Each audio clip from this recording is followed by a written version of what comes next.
இங்க ஒரு குட்டி பொண்ணு அவங்க அம்மாவை புதைச்ச இடத்துக்கு போய் அவளோட வெறும் கையாலே அந்த இடத்த தோண்ட ஆரம்பிச்சு திரும்பவும் உயிரோட வாங்கம்மான்னு சொல்லி பயங்கரமா அழுதுகிட்டு இருக்கா.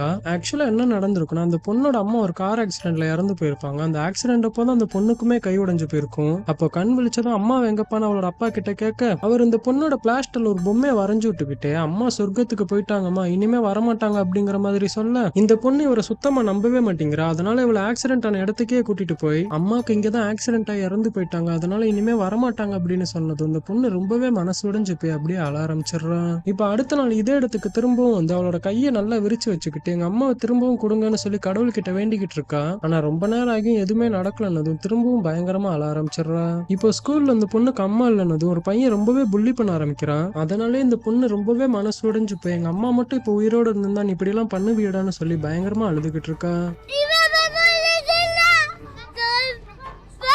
இப்போ அன்னைக்கு ஈவினிங் அவங்க அம்மா புதைச்ச இடத்துக்கு போய் கடைசியா ஒரு தடவை எங்க அம்மா பார்க்கணும்னு சொல்லி கடவுள்கிட்ட வேண்டிக்கிட்டு இருக்க, அப்போ சடனா நிஜமாவே அவங்க அம்மா உயிரோட வந்துடுறாங்க. அதை பார்த்ததும் இந்த பொண்ணுமே பயங்கர சந்தோஷமாகிடுறா. இந்த பொண்ணு அழுகுறத பார்த்து நீங்க யாரெல்லாம் நிஜமாவே அழுதுட்டீங்கன்னு மறக்காம ஒரு கமெண்ட் பண்ணிட்டு போங்க.